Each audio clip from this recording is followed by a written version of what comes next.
लोगों को आपकी हॉरर स्टोरी काफी ज्यादा पसंद आती है जी। आज कोई एक ऐसी हॉरर स्टोरी सुनाई जो सत्य घटना पे आधारित हो। देखिए, आपने बोला कि लोगों को मेरी हॉरर स्टोरी समझ आती है, पसंद आती है। जब भी हॉरर स्टोरी की बात करी जाती है तो मैं कुछ ऐसी सच्ची घटनाओं को आपके सामने लेकर आता हूं जो सच में किसी के साथ घटित हो चुकी है। मैं कोई मनगढ़ंत पर बात नहीं करता कि आज आपके साथ कुछ हो गया, कुछ ऐसा साउथ वाले मूवीज की तरह कुछ भी हो रहा है, लॉजिक इधर है, नहीं। सच्ची घटनाओं पर आधारित अगर कुछ मुझे समझ में आता है तो मैं आपके सामने जरूर लेकर आता हूं। जैसे कि इसी बार की आप घटना देख लीजिए। आज की स्टोरी जो मैं आपको सुनाने वाला हूं, दरअसल ये स्टोरी एक आदमी है जिन्होंने मुझे बताई थी। आज के बहुत समय पहले की बात है, बहुत पुराना भी समय नहीं था और बहुत नया भी समय नहीं था, बीच वाला कुछ समय था जहां पर ये जो जनरेशन है धीरे धीरे बदल रही थी। उसी समय एक लड़का होता है, वो कैसे तांत्रिक बन जाता है, सिद्ध तांत्रिक, और सिद्ध तांत्रिक बनने की उसकी इच्छा कैसे उसको बर्बाद कर देती है। वो उसकी आत्मा, वो किसी लड़की से प्रेम कर रहा होता है, उसको प्रेग्नेंट कर देता है, फिर उसको मार देता है, फिर बदला होता है, उसका बच्चा भी होता है, बच्चा जन्म लेता है, कईयों लड़कियों को इकट्ठा करता है, वशीकरण करता है, हवन, बहुत भव्य भव्य चीज़ें करता है जो सोचने पर मजबूर कर देती हैं कि किसी चीज़ को पाने के लिए कोई इतना दीवाना कैसे हो सकता है। ये आज की इस स्टोरी में आपको सुनाने वाला हूँ। तो ये जो घटना है ये इस तरीके से स्टार्ट होती है कि गांव में एक ऐसा लड़का होता है जो अपने दादाओं से पूछता रहता है, कहानियां सुनने का उसका बड़ा मन होता है। राजाओं की कहानियां, रानियों की कहानियां, राजकुमारियों की कहानियां, कभी वो गड़े हुए सोने, गड़ा हुआ खजाना, इन सब चीज़ों के बारे में कहानियां सुनता था। उसको ऐसा भरोसा था कि हो सकता हो कि कुछ ऐसी चीज़ें हैं। देखिए, ये जो कहानी बनी है ना, गड़ा हुआ खजाना मिल गया किसी को, राजकुमार, राजकुमारी, ये सब सिर्फ कहानी नहीं है, ये सच में होती है। तभी वो चीज़ बनती है, तभी समाज में लोगों के सामने आती है। तो ऐसे एक दादा थे, उस लड़के को बताया कि गड़ा हुआ खजाना मिल सकता है, आपके पास कुछ ऐसी शक्तियां आ सकती हैं जो दूसरों के पास नहीं है। एक सामान्य इंसान से आप असामान्य भी बन सकते हो, आपके पास वशीकरण वाली शक्तियां आ सकती हैं, मारण विद्याएं, उच्चाटन, सम्मोहन, बहुत ऐसी शक्तियां हैं जो सीखी जा सकती हैं और उनके बदौलत ऐसा कुछ करा जा सकता है जो समाज में हटके हो। जैसे रावण की अगर हम बात करें, सीखा था, तांत्रिक विद्या सीखा था और समाज में प्रचलित हुआ अपनी विद्याओं की वजह से। था तो पंडित, ऐसे बहुत सारे लोग रहे जिन्होंने कई सारी साधनाओं को सीखा, गलत काम किया, अच्छे काम किया, लेकिन उन्होंने सीखा जो यादगार बनी और हर एक इंसान के बीच में आई तो लोगों के रोंगटे खड़े हो गए। ऐसा हुआ था इसी लड़के के साथ। बड़ा मतलब कि दिलचस्प था ये कि कैसे क्या खजाना मिल सकता है, मैं कैसे किसी को वशीकरण कर दूँ, कैसे किसी इंसान को अपनी जाल में फंसा लूँ, उसकी तरफ देखो कि नहीं वो मेरी तरफ दीवाना हो जाए, कुछ ऐसा इसके अंदर मन था।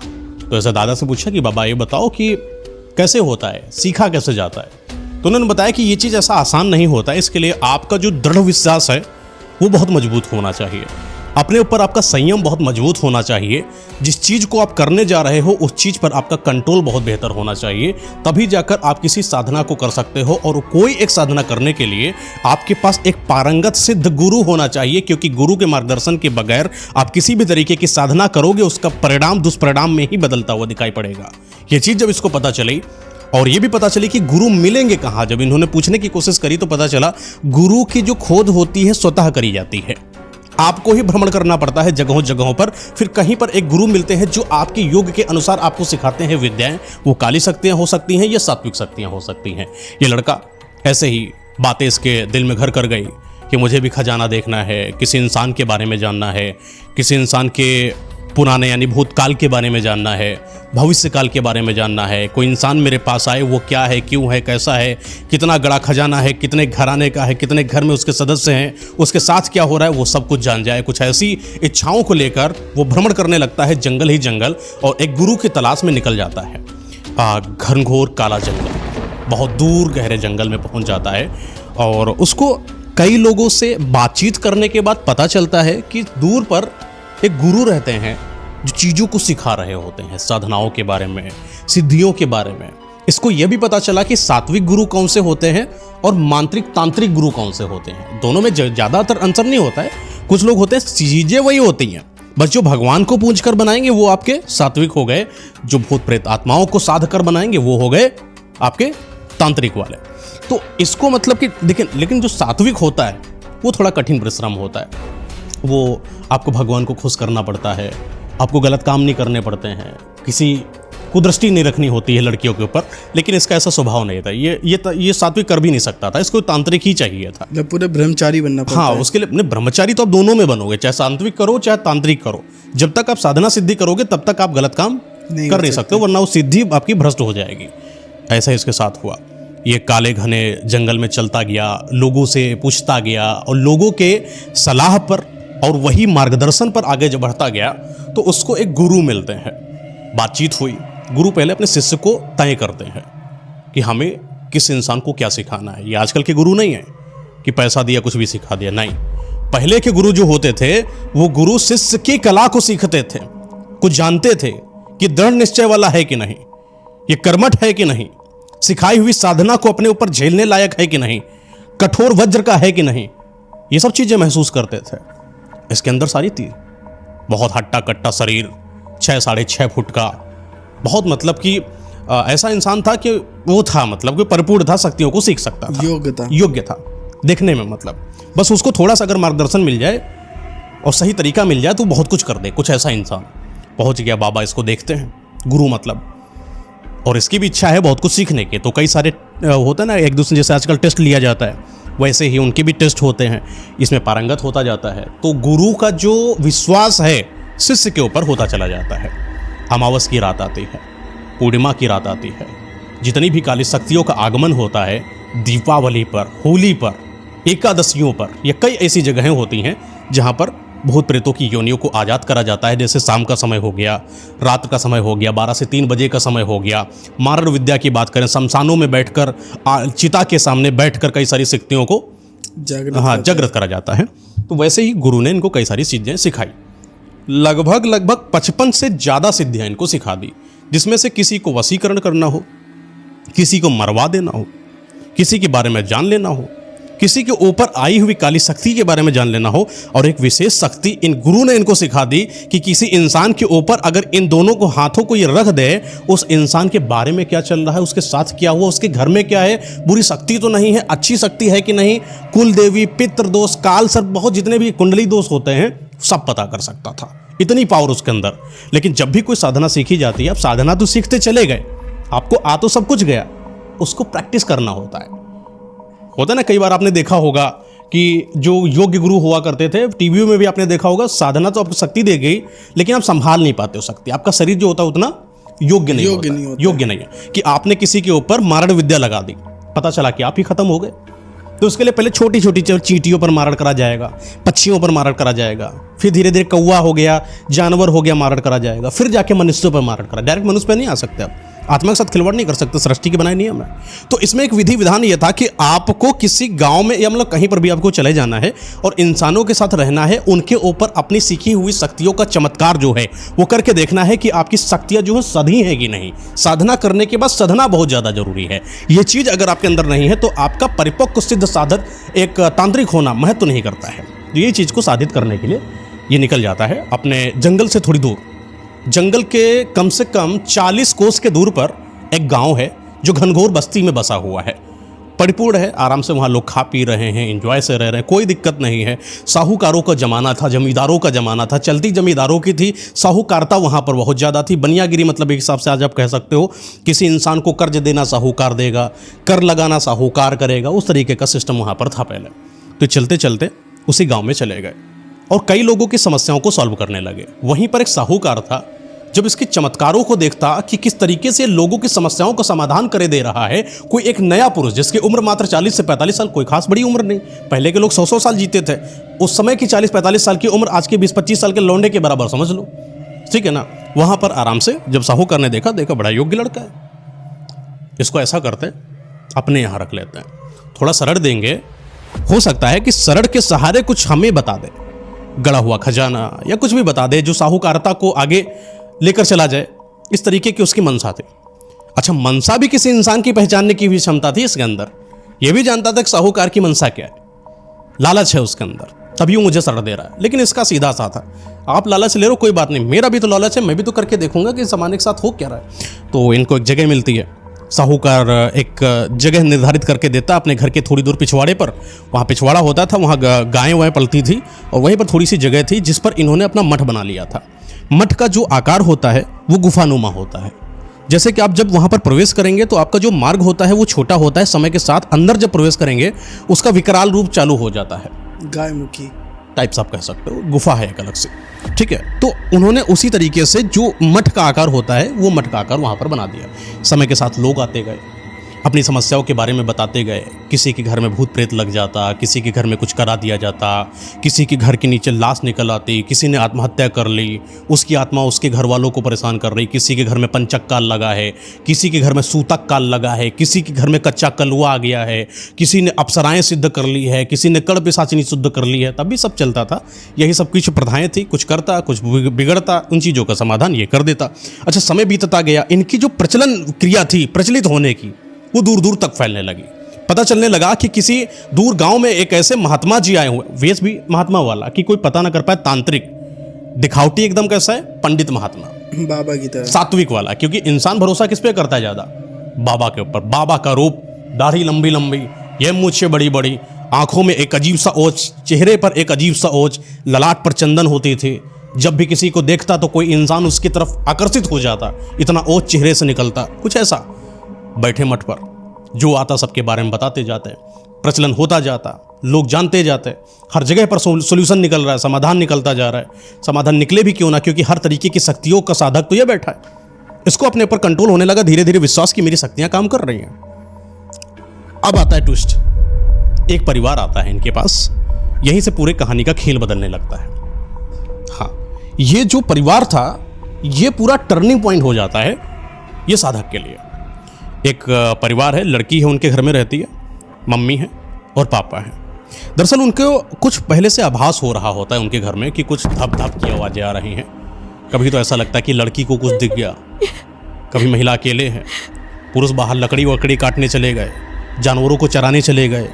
तो लड़की जब अब महिला घर के अंदर है तो कुछ आभास होता कि कोई उसको पीछे से टच कर रहा है। एक बार तो ऐसा हुआ कि घर में सब लोग बैठे थे, आंधी भी नहीं आ रही थी, पेड़ था जस्ट घर के बगल में नीम का, वो पलट कर गिर गया। लोगों के बीच में अफवाह थी कि ना आंधी है ना कुछ है, इतना विशाल का पेड़ गिर कैसे सकता है, ठीक है। घर में लड़की है और महिला थी, कुछ भी हो सकता था। लेकिन किस्मत की बात रही कि उनको कुछ नहीं हुआ, लेकिन बहुत ज़्यादा प्रॉपर्टी का इनका नुकसान हो गया था। तो ऐसे बहुत सारे ऐसे नुकसान होते गए, कभी एक्सीडेंट हो रहा है, कभी बीमारी हो रही। तो ऐसे इनको पता चला कि दूर गांव में एक बाबा हैं, अगर उनसे दिखवा लिया जाए तो शायद कुछ समस्या का समाधान मिल जाए। क्योंकि डॉक्टर वहाँ पर पहले झाड़ने वाले होते थे, टुनिया टुटका झाड़ने वाले, सुना होगा नाम, टोना होता है, टुटकिया झाड़ दिया। तो छोटे मोटे आदमी थे लेकिन उनसे कोई काम नहीं चल रहा था। तो इन्होंने सोचा चलो चलते हैं वहाँ पर। अपना निकले बैलगाड़ी से, पहुँच गए गाँव में, समस्या बताई साधु को। असल में कौन है? तांत्रिक, लेकिन दिखने में क्या है? बाबा। सारी समस्याएं बिठाई गई, घर में ऐसी ऐसी बातें हैं। सामने बिछौना लगाया गया मठ में ही, हाथ ऐसे रखे गए दोनों के ऊपर। किसने रखा? बाबा ने। और देख लिया सब क्या है। इनको पता चल गया कि इसके घर के अंदर जो है कुछ कराया गया है। इनके घर का जो आंगन है, आंगन के दक्षिण दिशा में किसी ने कुछ खोद कर गाड़ दिया है। लेकिन वो गड़ा हुआ जो चीज़ है वो तभी पता चलेगा जब उसको खोदा जाए, तभी वो आगे आने वाली जो शक्तियां हैं या जौन से शक्तियां उसमें अप्लाई करना है वो सब चीज़ें आगे आने वाले समय में पता चलेगी। तो इन्होंने बोला कि ऐसा करते हैं कि आज का हमें ये पता चल रहा है कि जब से तुम्हारे घर में ऐसा ऐसा कुछ हुआ, चोरी भी हुई है, आपके यहाँ पर कोई एक ये इंसान आया था, उसने आपको मारने की धमकी दी थी, आपके खेत में आग लग गई थी, कुआं में एक सांप मिला था जिसने आपको दौड़ाने की, बहुत कुछ ऐसा बताया जो उनके साथ रियल में हुआ था। इनको भी भरोसा हो गया कि जो बाबा बोल रहे हैं साधारण नहीं बोल रहे, क्योंकि वो बोल रहे हैं जो सच में इनके साथ हुआ है। पहुंच गए तो बाबा ने बोला कि हम आपके घर आएंगे जल्दी, हो सकता है कल या परसों, शनिवार का दिन मतलब निर्धारित करा गया। शनिवार वाले दिन इनकी जो काली शक्तियों का आगमन होता है वो विस्तारित होता है, और ये सीखी गई शक्तियाँ जब किसी के ऊपर ये लगाते हैं तो उनका जो प्रभाव होता है वो भी भयानक होता है। तो शनिवार की शाम को 6 बजे के आसपास ये वहाँ पर प्रवेश करते हैं उनके घर में, और जैसे ही घर में प्रवेश करते हैं तांत्रिक बाबा को समझ में आ रहा था कि इनके घर पर कुछ तो गड़बड़ है, क्योंकि वहाँ की आभा शक्ति का विनाश हो चुका है। उनके घर पर कोई रक्षा यंत्र नहीं है। जितने भी रक्षा कवच होते हैं जो एक इंसान के घर को संभाल कर रखते हैं, वो कवच टूटे हुए उनको महसूस हुए। कवच हम लोग नहीं देख पाते, लेकिन एक सिद्ध तांत्रिक देख सकता है कि क्या गायब हुआ है। ये प्रवेश करे, ये वहीं पर पहुंच गए जहां पर किसी ने कुछ खोद कर गाड़ा था। गए, खोदा, देखा तो उसमें काला गुड्डा है, सुई चुभ हो गई है, लौंग लगी हुई है, नींबू वींबू सब लगा है। निकाला, सामने रखा, ये लो समस्या। उसको निकाला और कई सारे मंत्रों को पढ़ के, एक चौकी बना के, उसके ऊपर दीपक जला के एक तरीके की साधना करी और उनके घर पर जितनी भी समस्याएं थी उसी गुड़िया में कैद करके उस गुड़िया को अपनी झोली में डाल लिया। चलने लगे सब काम करके, लेकिन पलट कर देखा तो उनकी नज़र एक लड़की की ओर अड़ी, जो उन्हीं की लड़की थी। बहुत ही खूबसूरत लड़की है। आज तक जितने भी लोगों से ये मिला था, इतनी खूबसूरत लड़की इसको कभी दिखी नहीं। पहली ही बार में जैसे किसी का आकर्षण किसी के प्रति गहरा होता चला जाए, कुछ वैसा हुआ। बाबा को लगा कि शायद ये ही मेरी है, आने वाले समय में मुझे यही चाहिए।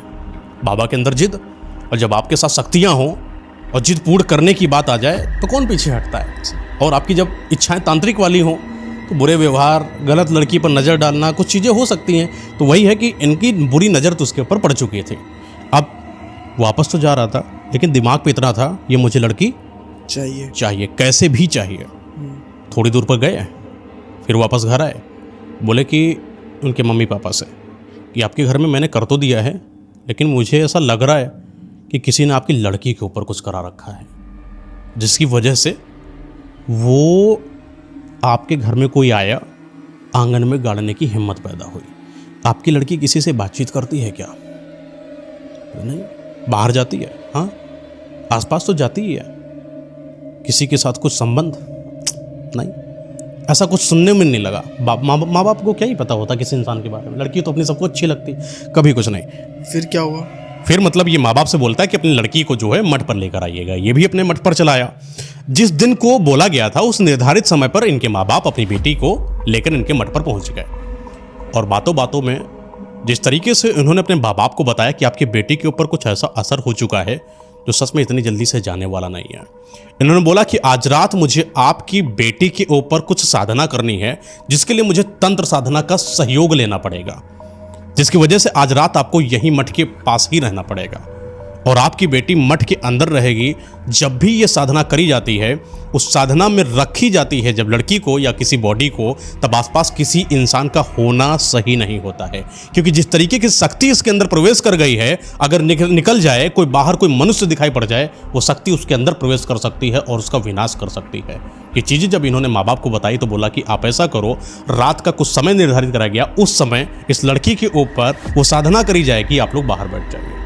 ये आता है, लड़की को एक चौकी बनाता है। जिस तरीके से अपना मंत्र क्या क्रियाएं होती हैं तांत्रिक साधना से, लड़की को वहीं पर लिटा देता है। अपनी शक्तियों के माध्यम से उसको बेहोश करने की कोशिश करता है और कर भी देता है। और कई सारी अपनी सीखी हुई शक्तियों का भी उपयोग लड़की के ऊपर करता है और धीरे धीरे उस लड़की के ऊपर अपना वशीकरण बना लेता है। वशीकरण इतना गहरा होता है कि लड़की को जो भी बोले ये उसके मन मुताबिक काम करना शुरू कर देती। अगर मतलब आपको पैर हिलवाना है, आपको हाथ हिलाना है, आपको हाँ कराना है, वो हर चीज़ करती। उसके वश में आ चुकी थी पूरे तरीके से। और जब पूर्ण रूप से वो वश में आ गई, तब ने माँ बाप को बुलाया कि बोला कि सारी चीज़ें मैंने सही कर दी है, अब आप लड़की को लेकर जा सकते हो। एक तरीके से लड़की के ऊपर इसका इतना गहरा वशीकरण हो गया था कि जब ये अपने मठ पर बैठकर कुछ हरकत करता, वो चीज़ उसके लड़की को महसूस होती।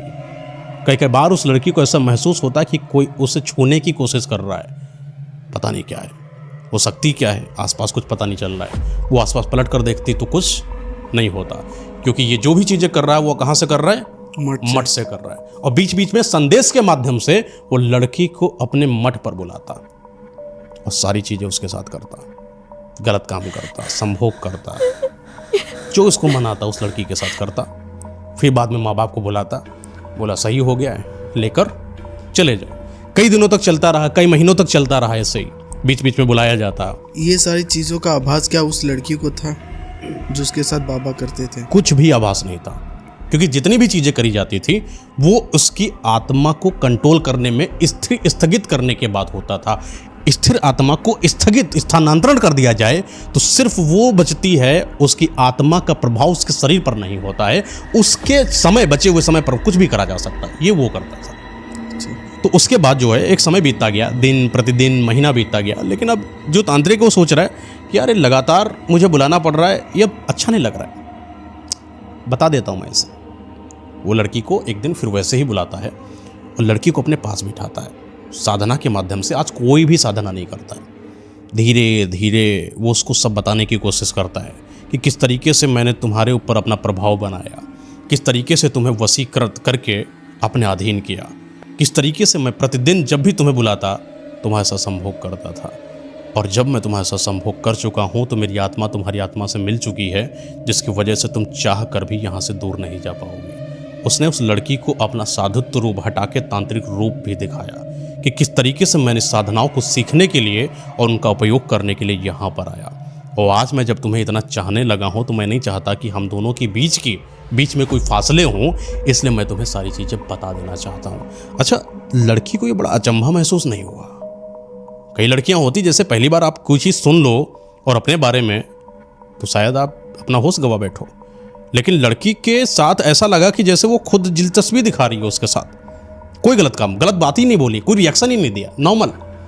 मम्मी पापा को बुलाया गया, मम्मी पापा, फिर वही साधना वाला काम हुआ और चले गए। अब लड़की खुद ब खुद इनके पास आती थी, बिना कोई वशीकृत क्रिया करे हुए लड़की खुद अपनी इच्छा से साधु के पास आती थी, या यूँ कहे कि ये भी चाहने लगा था धीरे धीरे और वो भी चाहने लगी थी। समय के साथ इन दोनों के आपस में बातें होती, एक दूसरे से मिलने लगे, कभी घर पर जाने लगे, कभी वो इनके मठ में आने लगी, कभी रास्ते में मिलते, एक दूसरे से प्यार हो गया। प्यार इतना हो गया कि एक दूसरे के साथ शादी करने की बात आ गई। लेकिन जब भी ये जो बाबा यानी तांत्रिक है वो शादी करने की बात करता तो लड़की बोलती कि नहीं, हम दोनों शादी नहीं कर सकते क्योंकि आपकी उम्र ज़्यादा है और हमारी उम्र कम है, हम दोनों लोग ऐसे ही रहते हैं, ऊपर वाले की कृपा रही तो आने वाले समय में सोचा जाएगा, लेकिन अगर तुम एक काम कर दो तो मैं तुमसे शादी कर सकती हूँ। बोला क्या? वो क्या? तंत्र साधना अगर तुम ये छोड़ दो, क्योंकि मैं किसी ऐसे इंसान के साथ नहीं रहना चाहती जो तंत्र विद्याओं में निपुण हो और कल को जब मेरा बच्चा हो तो भूत प्रेत आत्माओं से बंधा हुआ हो, कोई ऐसी शक्तियां हमारे घर में प्रवेश कर जाएं जो अपने परिवार को बर्बाद कर दें। मैं एक ऐसी लड़की हूँ जो समाज में भी रहना चाहती हूँ और अपने पति का जो सम्मान है, जो सुख है वो पाना चाहती हूँ, लेकिन आपके साथ रहकर मैं अपना पति का सम्मान जो है वो नहीं पा पाऊंगी। तो बोला ठीक है, मैं कोशिश करता हूँ। घर पे आता है यानी मठ पे आता है, विचार करता है, प्यार इतना ज़्यादा हो जाता है कि उसके लिए वो कुछ भी करने को तैयार है। एक समय ऐसा आता है जब ये निर्णय करता है कि अब मुझे इस लड़की के लिए अपने इस तंत्र वाले जीवन को साधारण जीवन में बदलकर सामान्य मनुष्य की तरह जीवन को बसर करना पड़ेगा। हुआ भी ऐसा, इसने अपनी सारी शक्तियों को त्याग दिया, जितनी भी आज तक इसने सीखी थी सब गायब कर दी। जब भी आप शक्ति को इतना ज़्यादा सीख लेते हो और शक्तियों को अगर आप स्थिर करना चाहो, हटाना चाहो तो आप हटा सकते हो। वैसा इनके साथ हुआ और अब एक सामान्य आदमी बन गए। कोई भी इंसान के बारे में भूतकाल भविष्यकाल कुछ भी नहीं पता कर पाते थे। अब नॉर्मल आदमी की तरह मिलते, बात करते, ऐसे ऐसे बातें चलने लगी कि इनके दोनों के बीच में कुछ चल रहा है। ये समाज में फैलने लगा, गांव में फैलने लगा, साहूकार के बीच में फैलने लगा, इनके माँ बाप के बीच में फैलने लगा। समय के साथ जब चीज़ें फैलने लगी तो लड़की के ऊपर कंट्रोल जो है उनके माँ बाप बनाने लगे। जब लड़की के माँ बाप धीरे धीरे लड़की के ऊपर कंट्रोल बनाने लगे तो इस मठ वाले मतलब इस तांत्रिक जो कि अब सामान्य हो चुका था उसको भी मिलने का मौका नहीं मिलता। और ये प्यार में पागल एक आशिक अगर अपनी प्रेमिका से ना मिले, उसके अंदर जो खलन मचती है वो देखने लायक होती है। यही इनके साथ हो रहा था। अपनी प्रेमिका का जो ये वियोग हो रहा था बहुत करुण था इनके लिए। हमेशा दुख में रहते, कोई चीज़ समझ में नहीं आ रही, करें तो करें क्या करें। तब तक पता चलता है कि ये जो लड़की है वो प्रेग्नेंट है। अरे माँ बाप को ये तो बड़ा बदनामी का काम है। शादी हुई नहीं, शादी के पहले ही लड़की प्रेग्नेंट हो चुकी है, माँ बाप और लड़की को मारना शुरू करते हैं। आप बात छोटी हो तो दबा दो, प्रेगनेंसी की बात कब तक, वो भी गाँव में 1 दिन 2 दिन 5 दिन दब गई। धीरे धीरे पता चलने लगा कि बिटिया इनकी प्रेग्नेंट है। पता नहीं कहाँ मुंह मार गया, ये गलत अफवाहें फैलने लगी, समाज में माँ बाप की थू होने लगी। ये बात दौड़ती फूलती इनके पास भी पहुँच गई, बिटिया प्रेग्नेंट है, मतलब तुम्हारी वाली प्रेग्नेंट है। अब मन में बड़ी इच्छा है कि अपना देखूँ तो कम से कम मैं बात तो करूँ एक बार। हिम्मत जुटाते हैं और उस गाँव में पहुँच जाते हैं जहाँ पर इनके माँ बाप और वो लड़की रहती है। तो जब एक गाँव पहुँचते हैं तो लोगों से बातचीत करते हैं, क्या हुआ क्या नहीं हुआ। कुछ लोगों को पता था कि ये आदमी वही है, कुछ लोगों को और मज़ा आती है जानने में, मजाक उड़ाने में या कुछ और पता करने में, क्या किया तुमने। एक तो सामान्य हो गए थे तो और भी लोगों ने इनसे मज़े लिए। वहीं पर बातों बातों में इनको ये पता चला कि यह लड़की है कैसी। इन्होंने पूछा कैसी लड़की है। जो लोग नहीं जानते थे कि यही वो लड़का है जिसके साथ की वजह से प्रेग्नेंट हुई है। तो उन्होंने बताया कि लड़की इनकी जो है वो है सही नहीं, मतलब कई लड़कों से बात करती थी। ये जो आशिक बने घूम रहे हैं, ये जो आशिकी इनके ऊपर सवार है जिसकी वजह से आज इन्होंने साधनाओं को तक त्याग दिया, वो लड़की 4-5 लड़कों से बातचीत करती थी और वो गहरा प्रेम करती थी। हर एक इंसान को बेवकूफ़ बना कर रखती थी। जिस इंसान से बात करती बड़ी अदाओं से बात करती थी। जब कोई इंसान उससे बात करता तो ऐसा खुद को महसूस करता कि मैं ही उसका हूँ। कई लोगों ने तो बताया कि हम इसके साथ कर चुके हैं, बहुत कुछ भी गंदी गंदी बातें। कई लोगों ने अफवाहें थी या सही थी पता नहीं, लेकिन उस लड़की का कैरेक्टर जो है एक जगह से नहीं कई जगहों से पता चला है, कईयों से बात करती है। आज पहली बार किसी आशिक का दिल टूटता है, जो वो एहसास होता है वो इस सामान्य आदमी को पता चलने लगा। बड़ा दिल से टूटा है, रास्ते में चल रहा है तो रास्ते समझ में नहीं आ रहे, चलते हुए बस अपने आप में यही सोचता जा रहा है कि जिस इंसान के लिए मैंने दुनिया त्याग दी वो इंसान किसी और की भी हो सकती है। अब उसके दिमाग में ये क्वेश्चन है कि बच्चा मेरा है कि किसका है। ये बड़ा अजीब सी बात है। मन में बड़ी हैरानी और जानने की इच्छा, पता करूं मैं है किसका, मैं एक बार पूछूं तो मैं एक बार बात तो करूं। कई बार एक गांव के चक्कर लगाता रहता, कभी रात में कभी दिन में। पहले के समय में शौचालय नहीं हुआ करते थे आजकल के जैसे, तो जब भी किसी इंसान को शौच करना होता था तो वो बाहर जाती थी। तो ये अंदर से मतलब कि इतना ज़्यादा दुखी था कि अब इसको समझ में नहीं आ रहा था करना क्या। इसके दिमाग में सिर्फ धूर्तपना चालू हो गया, था भी थोड़ा सा धूर्त दिमाग का। फिर इसने उसी शक्तियों को जो त्यागा था उन सारी शक्तियों को साधना शुरू कर दिया और धीरे धीरे 1 महीना 2 महीना बीतता चला गया। इसकी शक्तियाँ फिर उतनी ही विकराल हो गई जिस तरीके से इसने सीखी हुई थी, क्योंकि सीखी हुई शक्तियों को दोबारा से सिद्ध करा जाए तो उसमें समय नहीं लगता है। ये सिद्ध कर ले गया और भयंकर तपस्या के बाद, भयंकर योग के बाद उन सारी शक्तियों को लेकर गांव में पहुंच गया। इसके पास एक ऐसी शक्ति भी थी, अदृश्य शक्ति, कि कोई इंसान के सामने भी खड़ा हो तो किसी इंसान को पता ना चल पाए कि मेरे आसपास है कौन। यह भूत प्रेतों को अपने अधीन करा लेता था, या किसी को भी किसी के घर से उठवा कर अपने पास ला सकता था, बहुत कुछ कर सकता था। लेकिन इसने कोई गलत शक्ति का इस्तेमाल नहीं करा, सिर्फ अदृश्य शक्ति का इस्तेमाल करा और ये पहुंच जाता है उसके घर पर। पता चला कि घर पर लड़की नहीं है, वो शौच के लिए बाहर गई है खेतों में। ये वहाँ पहुंच जाता है, अपने रूप में आता है और उससे मिलता है और बड़े प्यार से बात करता है। ऐसे बात करता है कि जैसे कि मैं बिछड़ के मैं कितना टूट गया, जब मैं तुम्हारे बिना रहा तो मेरी ज़िंदगी कितनी बर्बाद हो गई, मैं तुम्हें पाने के लिए दर दर भटकता रहा, कई लोगों से मार मैंने खाया। कुछ ऐसी स्टोरीज ने सुनाई कि लड़की भी उसके प्रेम जाल में फंस वैसे भी थी और फंसती चली गई। तो विचार ये हुआ कि मिलते हैं, कहाँ मिलते हैं ये भी निर्धारण हुआ, किस जगह पर मिलते हैं, किस समय मिलते हैं, क्यों मिलते हैं, सब निर्धारण हुआ। और बात यहाँ तक आई कि जिस दिन हम लोग मिलेंगे बढ़िया शादी करेंगे और इस दिन दुनिया से अलग हो जाएंगे, क्योंकि दुनिया अपनी नहीं है। ये माँ बाप भी मुझे मार डालेंगे, लड़की बोल रही है, ये समाज मुझे जीने नहीं देगा। समाज और माँ बाप तो बस एक ऐसे ही हैं, असल में हमें एक दूसरे के प्रेम को पाना है। कुछ इसी विचारधारा के साथ ये लोग उस निर्धारित दिन पर मिलने वाले थे। एक दिन निर्धारित करा गया, शाम का समय है। शाम के समय में इसने एक घर बनाया हुआ था जंगलों में ही, कुटिया से, और वहाँ पर गुलाब के फूलों को रखा हुआ था।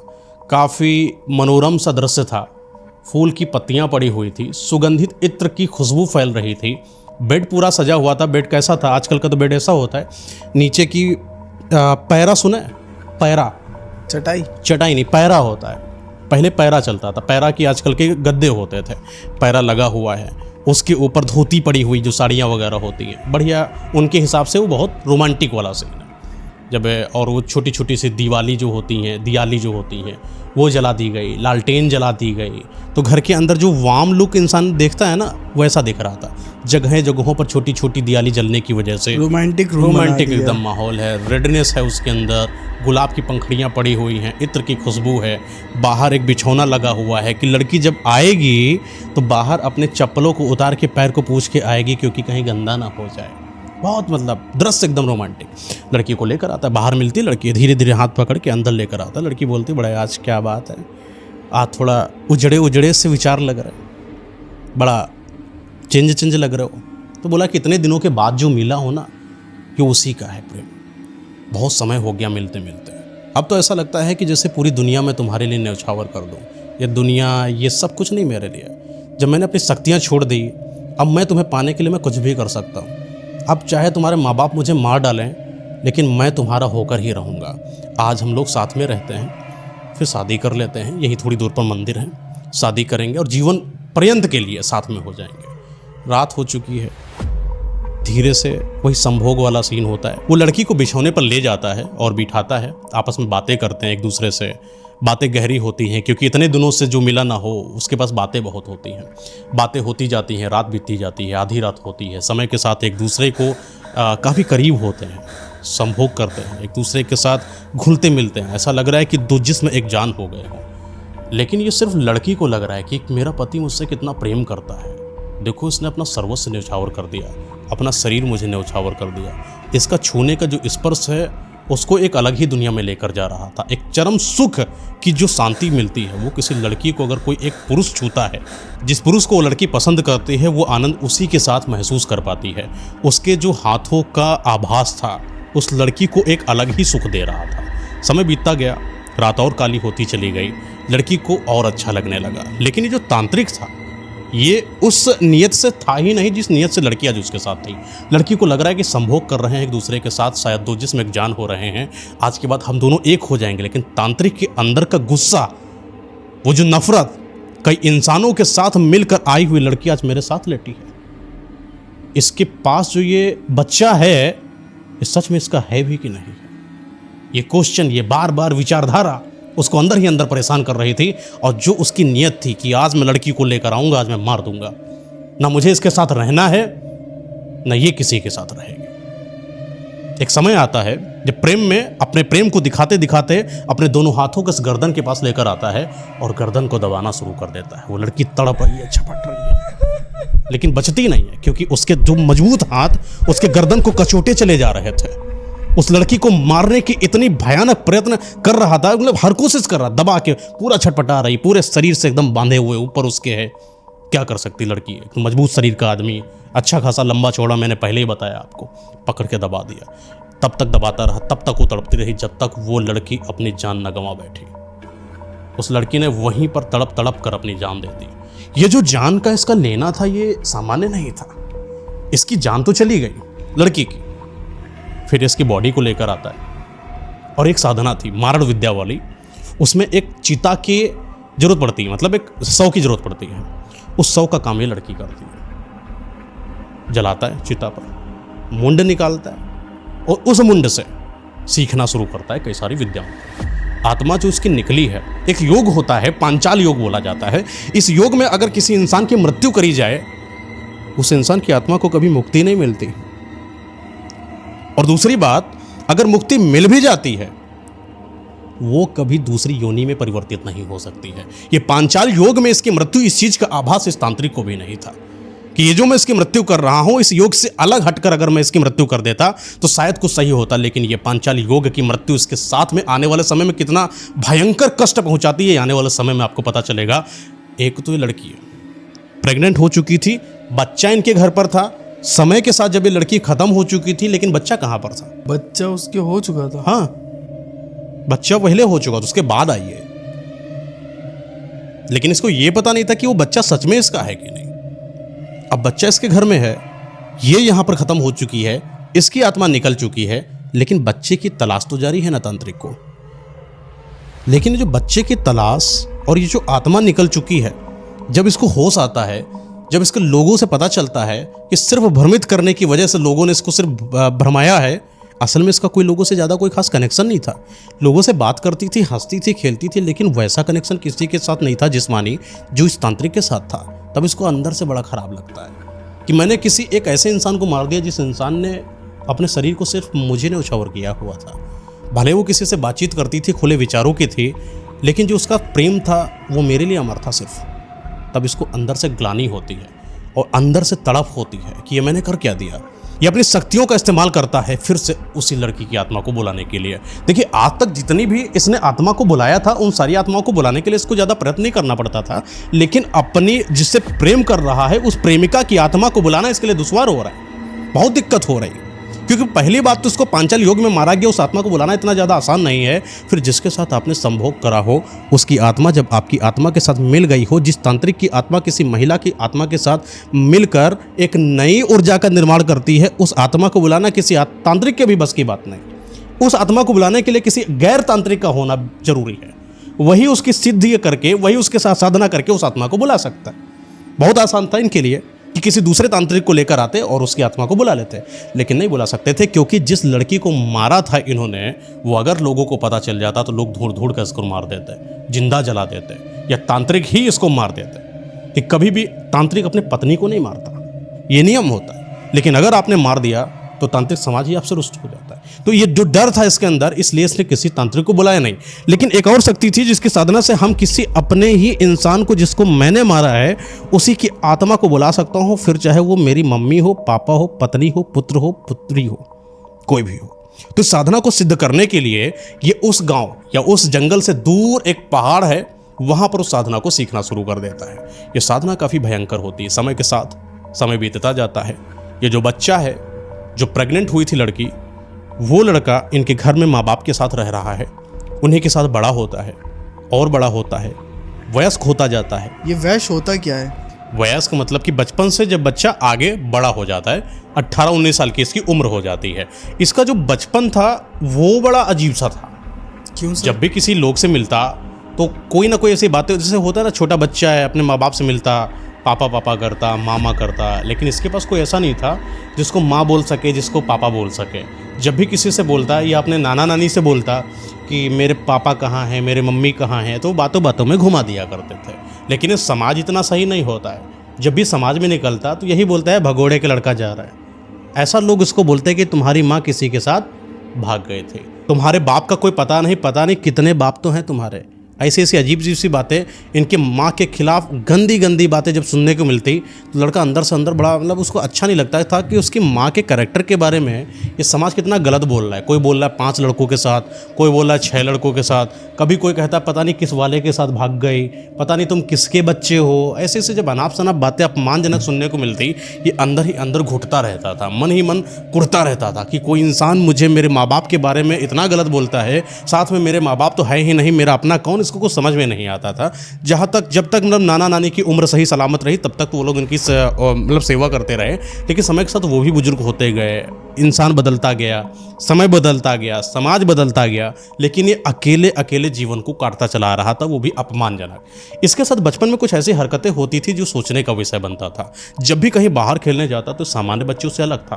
कभी कभी उसको एहसास होता कि कोई एक महिला उसको बड़े प्यार से पुचकारने की कोशिश कर रही है। कभी ये घर में होता, आंगन में बैठा होता, तो किसी का साया चलता हुआ दिखाई पड़ता, भूत प्रेत जैसा लगता। इसको ऐसा लगता कि कोई इंसान इसे प्यार करने की कोशिश करता है, जैसे माँ किसी बच्चे को करती है, कुछ वैसा महसूस होता। कभी सपने में इसको दिखता कि मेरी माँ है, कभी सपने में इसको दिखता कि मेरे पापा हैं। एक अजीब सी धुंधली हुई छवि सपने में दिखाई पड़ती। कभी एक बाहर जाता तो कुछ ऐसी हरकतें कर देता था जो लोगों के लिए बड़ी असामान्य जैसी थी, खुद इसके लिए भी। जब कोई आसपास का बच्चा जो काम नहीं कर पाता था वो ये कर देता था। ये भागने में बहुत तेज था। ये रात में कुछ इसके साथ ऐसा होता था जो अजीब सा था। कभी रात में धप धप की आवाज़ें आती, कभी ऐसा लगता है कि किसी से बातचीत कर रहा है, कभी किसी के साथ चला जाता तो वापस आता ही नहीं, सुबह आता, रात रात जंगलों में गुजार देता। नाना नानी घर मोहल्ले वाले बड़े परेशान रहते थे कि रात में जाता कहाँ है। कई लोग पीछे पीछे जाते तो पता चलता किसी पेड़ के नीचे बैठा है, उसको रात में उठा के ला रहे, पेड़ के नीचे सोता था। एक पेड़ था जहाँ पर जाकर जरूर सोता था। ये वही पेड़ था जहाँ पर बाप इसके साधना किए हुए थे, जो तांत्रिक वाले बात बता रहा हूँ। कहीं ना कहीं वो जो बाप था उसके तांत्रिक शक्तियों का असर तो बच्चे पर था। उसी का बच्चा होगा तो कुछ तो वहां पर से इसका कनेक्शन देखने को मिल रहा था, लेकिन ये समझ में नहीं आ रहा था इसको हो क्यों रहा है। धीरे धीरे बड़ा होता गया, लोगों से मिलता गया, बाबाओं से मिलता गया, गुरुओं से मिलता गया, तांत्रिकों से मिलता गया। उनको ये बताता गया कि मेरे साथ ऐसा ऐसा होता है, मुझे आभास होता है किसी के होने का, मुझे महसूस होता है कोई मेरे साथ है, मेरे साथ कुछ गलत नहीं होता। जब भी मेरे साथ कुछ गलत होने की कोशिश भी होती वो सही हो जाता। कभी कोई बाहरी चीज़ मुझे परेशान नहीं कर पाई। मैं अकेले चला जाता हूँ, मुझे डर नहीं लगता, मुझे अंधेरे से डर नहीं लगता, मैं लोगों की मदद कर देता हूँ। मुझे कई बार ऐसा लगता कि किसी इंसान के साथ कोई चल रहा है, लेकिन उससे जब मैं पूछता तो उसके साथ कोई नहीं होता। ऐसा क्यों होता है? इसके साथ हजारों क्वेश्चन हुआ करते थे, क्योंकि इसके साथ कोई ना कोई भूत प्रेत आत्माओं की जो शक्तियाँ हैं वो चलती थी। ये भूत प्रेतों को तक देख लेता था। कभी रात में शमशान घाट कब्रिस्तान के आसपास से जब निकलता तो उसको चलते हुए लोग दिखाई पड़ते, आपस में बातचीत करते हुए लोग दिखाई पड़ते। इसके साथ में जो जाता था उसको नहीं दिखाई पड़ रहा। तो इस वजह से इसके हरकतों से हैरान इसका जो पड़ोसी था, जो आसपास के गांव वाले थे, वो इसके साथ नहीं जाते थे, भयभीत रहते थे, बोलते पता नहीं इसके साथ कुछ है, कुछ गलत है। एक तो वैसे भी माँ बाप नहीं, ऊपर से ये जो डर लोगों को इसके साथ जुड़ने ना देता। कोई अपने बच्चे को उसके साथ खेलने ना देता। इस तरीके का बचपन, इस तरीके की जवानी इसके कटती गई। समय के साथ जब ये गुरुओं से मिलता गया तो लोगों ने, जो गुरु वाले थे, उन्होंने महसूस किया कि बच्चे के साथ कुछ अजीब सा है। ये वो है बच्चा जो किसी तांत्रिक का बच्चा है। किसी बच्चे के मत्थे पर एक ऐसी पहचान बन जाती है जब वो तांत्रिक के बच्चे का होता है। जब कोई सिद्ध पुरुष उसे देखता है तो महसूस कर पाता है इसके साथ कुछ अजीब सा है, और फिर वो उन शक्तियों को खींचने की कोशिश करता है। एक तांत्रिक, वो भी लालची तांत्रिक, वो भी इस बच्चे की शक्तियों को खींचने की कोशिश करने में लगा रहता था और इसी बहाने उसे कहीं ना कहीं चीज़ें सिखाता रहता था। एक गुरु के संपर्क से, 2-3 गुरुओं के संपर्क से आपस में कई सारी इसने सिद्धाएं सीख ली। अच्छा, जितनी भी इसने सिद्धियां सीखी थी, हर एक चीज़ में इसको बस यही महसूस होता था कि कोई मेरे साथ है, और महसूस होता और गहरे तरीके से इसको आभास होने लगा कि मेरी माँ मेरे पास है। एक तो ऐसी शक्ति इसने सीख ली थी कि अपने माँ का दर्शन कर सकता था, माँ को देख सकता था, माँ से बातचीत कर सकता था। इसको ऐसा आभास होने लगा। तब इसके जाके मन में कुढ़न पैदा हुई, एक मन में जानने की इच्छा पैदा हुई कि मुझे पता करना है कि मेरी माँ कहाँ पर है, मेरे पिताजी कहाँ पर हैं। तो एक शक्ति हासिल करी इसने, वही वाली शक्ति हासिल करी कि किसी इंसान को कहीं पर से भी देखा जा सकता है, लेकिन उसके लिए किसी इंसान का होना बहुत ज़्यादा ज़रूरी है। एक बार चलते चलते ये वहाँ पर पहुँच जाता है जहाँ पर एक वही बाबा मिलते हैं जो सच में इसके असल बाप होते हैं। वो भी सिद्धियाँ कर रहे हैं, ये भी सिद्धियाँ करने में निपुण। इसकी उम्र लगभग वही 35 साल की हो चुकी है, उनकी ज़्यादा हो चुकी है, 65-70 साल के ऊपर के आदमी हो चुके हैं, वो साधना कर रहे हैं। जब वे मिलते हैं तो ये देखता है कि कोई एक आदमी है जो मेरे सामने है, मैं इसके बारे में कुछ महसूस कर पा रहा हूँ। मुझे दिख रहा है कि ये जिस भी महिला के साथ था वो महिला मेरे सपने में आई है। इसको महसूस होने लगा कि शायद ये मेरी माँ है। माँ का धुंधला धुंधला सा चेहरा, उस आदमी से जब मिलता, उसके जो पुराना भूतकाल था, उसकी जो महिला, उसका काफ़ी मिलन मिलता। धीरे धीरे इसको पता चल गया कि यही मेरा बाप है। एक समय ऐसा आया जब अपनी शक्तियों से इसने ये पता कर लिया कि बाप ने किस तरीके से मेरी माँ को मारा था, और असल में मारने का तरीका इतना दर्दनाक था कि इसके अंदर क्रोध पैदा हो गया, और वो क्रोध इतना आ गया कि ये जानकर जाकर अपने बाप को मारने की कोशिश करने लगा। और हुआ भी कुछ ऐसा कि बाप को मार देगा, लेकिन इसके लिए, ये बाप को मारना इसके लिए बहुत कोई बड़ी बात नहीं थी, क्योंकि सामने बाप था।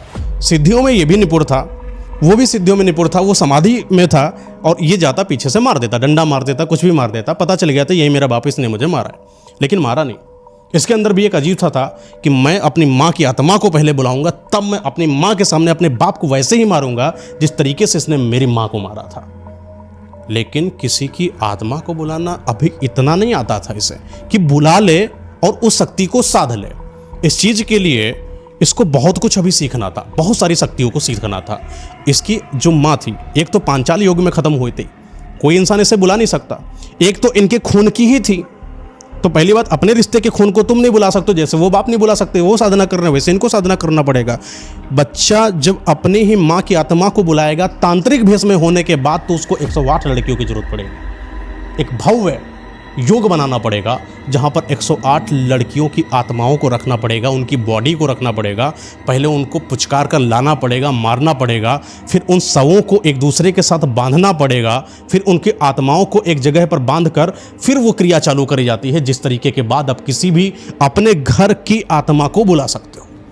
ये सब काम चालू हुआ। इसको पता चला साधना कैसे करते हैं। जाता किसी की भी लड़की जिसकी उम्र 18 साल के पहले हो, किसी से छुई हुई ना हो, किसी के साथ ना हो, पहले इसके साथ संभोग करता था। जाता, मिलता, शक्तियाँ बहुत थी, अदृश्य शक्ति थी, किसी को भ्रमित कर दे वैसी शक्ति थी, मति भ्रष्ट कर दे वैसी शक्ति थी, वशीकरण कर ले ऐसी शक्ति थी। शक्ति ऐसी कि किसी लड़की को देख भर ले, वो लड़की इसके पीछे पीछे पागल होती चली आती थी। इसके लिए बहुत आसान था किसी भी लड़की को अपने पास खींच कर लेकर चले आना।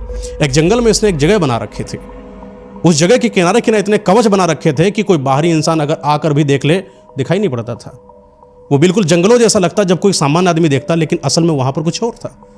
कवच बने हैं जगहों जगहों पर, उसने अपने भूत प्रेतों से बनाए हुए सैनिकों को खड़ा कर रखा है कि कोई भी इंसान, अगर दूसरा तंत्र मंत्र साधना करने वाला इंसान अगर यहाँ पर जाए तो मेरी लाई हुई लड़कियों का शव और उनकी आत्मा पर अपना नियंत्रण ना बना पाए। समय बीतता गया, 1, 2, 3, 4 सारी लड़कियों के साथ संभोग करेगा, वशीकरण करेगा, अपने पास लेकर आएगा, मठ के बाद जहाँ भी अपना बना रखा है वहीं पर साथ देगा, बांध देगा। जुटा होता है, उससे बांधना होता है। हाथ है दूसरी लड़की का हाथ, एक दूसरे से बांधकर फिर एक पूरी क्रिया जैसे चेन बनाई जाती है, अगली क्रिया के लिए दूसरे हाथ, फिर अगली क्रिया के लिए दूसरा हाथ, जुटा से बांधते बांधते आगे चले जाना। 57, 58, 100, 106 नंबर, 107 नंबर, ये जो 108 नंबर की फैमिली आती है, ये इसके लिए काफ़ी ज़्यादा मतलब डेंजर होती है। ये जब 107 को कर लेता है, जैसे जैसे आप लड़कियों को लेकर आते हो ना, तो ये भूत प्रेत जान रहे होते हैं या शक्तियाँ जान रही होती, वो नहीं चाहते कि ये सिद्धि आप हासिल कर लो। वैसे होता है जैसे आप भैरव शक्ति करते हो, 52 वीर शक्ति करते हो, शमशान साधना करते हो या किसी अप्सरा को सिद्ध करते हो, तो कोई भी शक्ति नहीं तुम्हारे अधीन होना चाहेगी, तो वो तुम्हारे साथ कुछ ऐसा योग बनाएगी कि तुम जो है वो चीज़ करने में असफल हो जाओ। तो हर तरीके की जो काली शक्तियाँ थी वो हर कोशिश कर रही थी कि ये लड़का ये 108 वाली लड़की को लेकर ना आ पाए, चाहे जो हो जाए। अगर 108 वाली लड़की आ जाए इसके पास, तो ये वो चीज़ें कर सकता है कि किसी भी आत्मा को बुला सकता है, यहाँ तक कि देवलोक के इंद्रलोक से भी इंद्र को बुला सकता है। इतनी भयंकर भयंकर साधनाओं में से निपुण ये साधना थी। 108 वाली खास इसलिए होती है क्योंकि जिस फैमिली को बुलाता है उस फैमिली के अंदर भी जो योग है वो तांत्रिकों वाला है। इसको नहीं पता चलता है कि तांत्रिक की बिटिया ही है जिस पर मैं अब ये बना रहा हूँ वसीकरण, उसी को मैं लेने आने वाला हूँ। मतलब जिस ये फैमिली से लड़की को लेकर आता है वो खुद फैमिली परिपूर्ण है तांत्रिक साधना में। ये जाता है बाहर, एक जगह है जहाँ पर एक परिवार है, उनके 2 बच्चे, और वो कहीं बाहर घूमने के लिए आते हैं बहुत दूर से, यहाँ के नहीं है, इस जंगल से, लेकिन वो ट्रैवल करने के लिए आते हैं। तो कुछ दिनों के लिए शायद उनका कोई काम चल रहा होगा, इस गांव में कोई काम लगा होगा या कोई रिश्तेदार का होगा, कहीं पर तो कुछ था, इस वजह से इनके गांव के आसपास वो आए हुए थे। ये जाते हैं तो इसकी नज़र पड़ जाती है 2 लड़कियों पर। तो बोला कि यहाँ पर तो 2 लड़कियाँ, मुझे तो 1 लड़की की ज़रूरत है। आसपास के गाँव में कितनी लड़कियाँ होंगी? 107 तो आपने उठा ली है, 18 साल से पहली भी होनी चाहिए और दूसरा किसी की छुई नहीं होनी चाहिए। 2 लड़कियाँ साफ साफ दिखाई पड़ रही हैं। तो सीधा सीधा पूरा काम कहाँ पर जाएगा? दिमाग इन्हीं के परिवार पर। ये परिवार के पीछे लग जाता है, उनकी गतिविधियों पर ध्यान देने लगता है, कहाँ पर रहते हैं, क्या करते हैं, क्या खाते हैं, किधर से जाते हैं, किससे मिलते हैं, सब कुछ पता करने लगा, क्योंकि यही आखिरी कड़ी थी और कोई आसपास लड़की नहीं थी कि जिसको ये लेकर आते अपने 108 वाला काम कर पाता। परिवार से घुलना मिलना चालू किया, संबंध बनाना चालू किया, आपस में मिलता, जिससे परिवार का जो कनेक्शन है वो इनके ऊपर हो जाए। ये अपनी शक्तियों का जब इस्तेमाल करता, वशीकरण करने की कोशिश करता, तो लड़कियां वशीकृत नहीं होती, क्योंकि लड़कियों के ऊपर खुद कवच लगा कि कोई बाहरी शक्ति उसको ना खींच पाए। उनके पास एक यहाँ पर वो कुछ कवच है जिसकी वजह से ना भूत प्रेत ना कोई काली शक्ति उस लड़कियों के ऊपर असर डाल सकती है। बहुत प्रयास किया। इसका मतलब है कि उस लड़की को अगर लाना है तो उनके परिवार के बीच में अच्छे संबंध बनाने के बाद ही हम उसको लेकर आ सकते हैं। ये गया, परिवार के साथ संबंध बनाता है, कुछ खाने पीने का भी देता है, कुछ वो देते हैं, कुछ ये देता है। एक दिन की बात होती है, ये रात के समय पहुंच जाता है। अचानक इनके परिवार वाले बोलते हैं, अरे तुम यहाँ इतनी रात में? तो बोले कि अरे बाहर बारिश हो रही है, तो मैं सोचा कि मुझे कहीं जाने का ठिकाना नहीं मिल रहा है और आप तो मेरे अपने सगे संबंधी हो, तो आज रात में यहीं गुजार लूँ क्या? ठीक है। पहले के जो घर होते थे उसमें गेस्ट वाला कोई सीन नहीं होता था कि आपका कमरा अलग है, तुम इधर लेटो, सब लोग एक ही साथ लेटते थे, आराम से बैठे हैं। रात बीतती गई, जैसे जैसे रात बीतती जा रही है, आज रात के 4 बजे का योग है।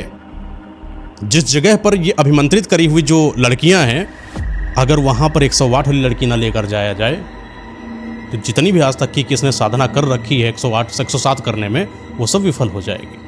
रात होती है, दरवाज़ा अंदर से बंद कर लेता है और उन लड़कियों में से 2 लड़कियों के पास, क्योंकि रात का समय है, रात के समय ये सब उतार दिया जाता है, जितना भी आपका तंत्र मंत्र सब चीज़ें होती है उतार देने का नियम होता है। इंतजार करता है कि कब लड़की सोने जाए और कब उतार दे। जैसे ही कवच को उतारता है, अपनी शक्तियों को वहां पर चालू कर देता है और तुरंत वो लड़कियां, दोनों की दोनों लड़कियां इसके वश में आ गई। लेकिन जिस लड़की को ये वश में करना चाह रहा था उस पर ज़्यादा फोकस कर रहा है, वो दूसरी वाले को ऐसे भी लेकर नहीं जाना, तो उसको हल्का फुल्का अपना वशीकरण किया तो किया, नहीं हुआ तो नहीं हुआ, लेकिन सारी शक्तियां एक लड़की है जिस पर कर रहा है। तो ये पूरे इनके वशीकरण, मतलब जो चाहे वो करा दे। कपड़ा पहन लो, कपड़ा उतार दो, हाथ ऐसे कर दो, हाथ वैसे कर दो, सारी शक्तियाँ। माँ बाप एक वक्त के लिए हैरान हो गए कि लड़की मेरी होकर मेरे इशारों पे ना चल के इसके इशारों पर चल रही है। एक समय आता है जब ये लड़की पर इतना कंट्रोल बना लेता है कि बोलता है कि तुम इधर बैठो, तुम कपड़े उतारो। वो उतारती है, माँ बाप के सामने उतारती है, माँ बाप को बंधक बना लेता अपनी शक्तियों के द्वारा। माँ बाप और वो तीसरी लड़की एक साथ बैठे हैं, बंधे हुए एक खंभे में, शक्तियों के माध्यम से सब देख रहे हैं कि उनकी लड़की के साथ क्या हो रहा है। लेकिन ये लड़की को लेकर अगर जाएगा तो माँ बाप की रजामंदी के साथ लेकर जाएगा, ऐसे नहीं लेकर जा सकता, क्योंकि 108वीं लड़की ही तो मेन है। वो तभी जाएगी जब तक माँ बाप की रजामंदी ना हो, क्योंकि माँ बाप की रजामंदी अगर होती ना होते वाला सीन होता तो ये पहले ही निकल जाती, क्योंकि वसीकरण वाला सीन चल रहा, मैंने बताया ना कि ये तांत्रिक वाला सीन इनके घर पर है। तो यही सीन अब क्या होता है, माँ बाप भेजने को तैयार नहीं और लड़की को ले जाना है। अब ये टॉर्चर करना चालू करता है, मारना चालू करता है लड़की को। पहले इनकी जो छोटी वाली लड़की होती है उसको मारना चालू करता है, जिससे माँ बाप की जो अकड़ है वो दूर हो, अपनी छोटी वाली लड़की को बचाने के चक्कर में कम से कम इस लड़की को छोड़ दे। बहुत मारता है, कभी खरोच देता है, कभी यहाँ का ये साइड होता है ऐसे कपड़ा पकड़ के ऐसे कर देता है, कभी खरोच देता है, कभी जांघें फाड़ने की कोशिश करता है, छोटी बच्ची के साथ अभी कर रहा है, कभी बाल नोचने की कोशिश करता है, कभी हाथों में कुछ कील जैसा लेकर आया है वो ऐसे गड़ाता तो गड़ाता चला जाता। इतना तेज कराती कि माँ बाप मजबूर हो जाते उसकी हर बात मानने के लिए, लेकिन फिर माँ बाप हैरान हो जाते कि मेरी बेटी एक चली जाएगी। पूरा काम चलता रहा, 2 बजे 3 बजे प्रताड़ित होते रहे। एक समय ऐसा आया जब माँ बाप ने हार मानी, ये लड़की को मारने लगा, धीरे धीरे उसको काटने लगा, छोटी वाली को। बड़ी वाली को आप मार नहीं सकते हो, क्योंकि जो भी ये भेंट होती है, दी जाती है जिस भी शक्ति को, वहाँ किसी शरीर पर खरोच नहीं होनी चाहिए, सिर्फ आपका संभोग होना चाहिए। ये सबको बांध देता है, उन्हीं के सामने संभोग करने की जैसे ही कोशिश करता है, माँ बाप कहते हैं ले जाओ, देख नहीं पाएंगे ये सब। जैसे ही ले जाने की कोशिश करता है लड़की को, माँ बाप की इजाज़त से बाहर लेकर ही आता है कि माँ बाप फिर से मना कर देते हैं कि मैं नहीं जाने दूंगा, ले जाना है तो मुझको लेकर जाओ। बाप आता है आगे, ले जाना तो मुझको आकर लेकर जाओ। माँ आती सामने, ले जाना तो मुझको लेकर जाओ, दीदी को छोड़ दो। बेटी आ जाती सामने। ये सब चलता रहता है, लेकिन समय इतना नज़दीक था, इसको समझ में नहीं आ रहा था करना क्या है क्या नहीं करना है। आधे घंटे का समय बचा था, ये लड़की को लेकर भागने की कोशिश करता है और माँ बाप और लड़की पीछे पीछे पीछे पीछे पीछे पीछे दौड़ रहे हैं। और आने वाले समय में जैसे ही ये जंगल में प्रवेश करता है, ये जितने भी सैनिक थे जो उसने भूत प्रेतों से बना रखे थे, इनके तीनों को यानी माँ बाप और लड़की को पकड़ के ये रख लेता है। और फिर वही वो काम करना चालू करते हैं जो ये आदमी करता था, वो भूत के सैनिक करते थे। माँ बाप मजबूरन हाँ कर देते हैं और ये लड़की को ले जाकर उसी वाले 108 वाले कुंड में ले जाकर लड़की को खड़ा कर देता है। और जैसे ही खड़ा करता है, जैसे ही हाथ का कुसा मारता है, सारी की सारी लड़कियों के आसपास से एक अजीब सी ऊर्जा निकलती है और वो ऊर्जा इतनी भयावह होती है कि देखने लायक। पूरे अंधकार जंगल के वातावरण में अजीब सा एक उजाला दिखाई पड़ता है। इस उजाले में जब ये कई सारे मंत्रों का उच्चारण करता है तो पता चलता है कि इसकी माँ की आत्मा वहीं पर आ चुकी है। इसने अपने बाप को बांध रखा था वहीं पर एक शिला से, और जाता है अपनी माँ की आत्मा को बुलाकर उससे रो रो कर बिलख बिलख कर बातें करता है। और बातें करते करते जब इसको गुस्सा आती है कि किस तरीके से इसके बाप ने इसके माँ को मारता है, जाता है अपने बाप को ऐसे गर्दन दबाता है और दबा दबा कर उसकी गर्दन से उसके मतलब बाप को मार देता है। जब ये मार रहा होता है तो माँ बहुत कोशिश करती कि बेटा मत मारो मत मारो मत मारो, लेकिन ये मानने को तैयार नहीं। एक समय ऐसा आता है जब ये मर गया, माँ देख रही है कि तुमने मेरे पति को मार दिया, भले वो कैसा हो, लेकिन तुम्हारा क्या है, वो बाप है, तुम नहीं मार सकते हो। मारना होता तो मैं मार सकती थी, लेकिन तुम नहीं मार सकते हो। ये माँ को बड़ा बुरा लग रहा है, पत्नी को बड़ा बुरा लग रहा है, उसके पति को क्यों मारा गया, भले बहुत कुछ हो गया हो, लेकिन ये चीज़ उसके लड़के ने करी, ये चीज़ सह नहीं पाई। कौन? उसकी माँ। उसकी माँ।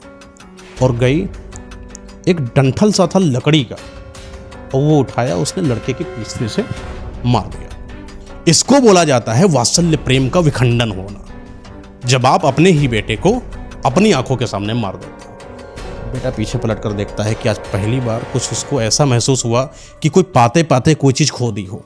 आज ही तो माँ मिली थी और आज ही ख़त्म हो चुका है, तो माँ का वियोग रो रहा है, माँ भी रो रही है और वो भी रो रहा है। जैसे ये आदमी ख़त्म हो जाता है, रो रहा है, माँ भी रो रही है, तो थोड़ी देर के बाद माँ को अंदर से ख्याल आता है, ये मैंने कर क्या दिया, पहली ही बार तो मेरा बेटा मिला था और पहली ही बार में मैंने मार दिया। मुझे उसको समझना तो चाहिए था कम से कम कि उसकी इच्छा क्या है। आज तक जिस तरीके से वो मेरे बिना रहा है, मेरे बाप के बिना रहा है, क्या लड़के पर बीत रही होगी, ये चीज़ को सोचे बिना मैंने अपने बेटे को मार कैसे दिया। जिस बेटे ने मुझे इंसाफ दिलाने के लिए मेरे हत्यारे को मेरे सामने मारने के लिए इतना सब किया, अपने जान को भी जोखिम में डालकर ये सब काम किया है, उसके बाद मेरे को बुलाकर बाप को मेरे सामने मारकर मुझे इंसाफ दिलाने की कोशिश करी, उस बेटे को मैंने मार कैसे दिया। ये चीज़ भ्रम में थी, दिमाग काम नहीं कर रहा था। अब उसने सोचा अब क्या कर, अब जब तक होश आता, जैसे डंडी निकालती, खत्म, आदमी तो खत्म हो चुका है ना, उसकी आत्मा हो चुकी है। अब ये फिर कोशिश करती है कि कैसे मैं इसी भूत प्रेत की योनि में रहते हुए अपने बेटे की आत्मा को मैं वापस लेकर आऊं, और किस तरीके से मैं फिर से अपने पति की आत्मा को वापस लेकर आऊं और मैं उससे पूछूं कि तुमने मुझे मारा क्यों था। ये चीज़ का जवाब नहीं मिला था। सिर्फ उसने मार दिया था। बड़ी प्रेम से बुलाकर जब मारा जाता है ना किसी आत्मा को, उसके अंदर हजारों सवाल होते हैं। उन सवालों का जब तक जवाब नहीं मिलेगा उसी इंसान के द्वारा, तब तक उसको मुक्ति नहीं मिलेगी। फिर पांचाल योग की मरी हुई आत्मा को तो मुक्ति मिलने का सवाल ही नहीं पैदा होता। अब वो अपने पति की भी आत्मा को बुलाएगी। बिल्कुल बुलाएगी। आत्मा पति की भी आती है और लड़के की भी आत्मा आती है, और यहाँ तक कि वो जो माँ है उसके अंदर लड़कियों के लिए इतना प्रेम है कि 108 जो लड़कियां बेवजह मारी गई हैं ना, सिर्फ उसको बुलाने के लिए, उन आत्माओं को भी जागृत करके इनके शवों के अंदर डालती है। कैसे करती है, क्या होता है, सब जागृत होता है, सब बिल्कुल फिर वैसे ही होता है। सब फिर पूरा जो लाइफ है फिर पूरी बदल कर वैसे ही आती है। किस तरीके से शादी फिर से ये लोग करते हैं, फिर एक और बच्चा होता है। बहुत कुछ अभी स्टोरी में बताऊंगा फिर कभी। अगर इस वीडियो पे 5000 कमेंट हो जाते तो इस वीडियो का पार्ट 2 जरूर आएगा।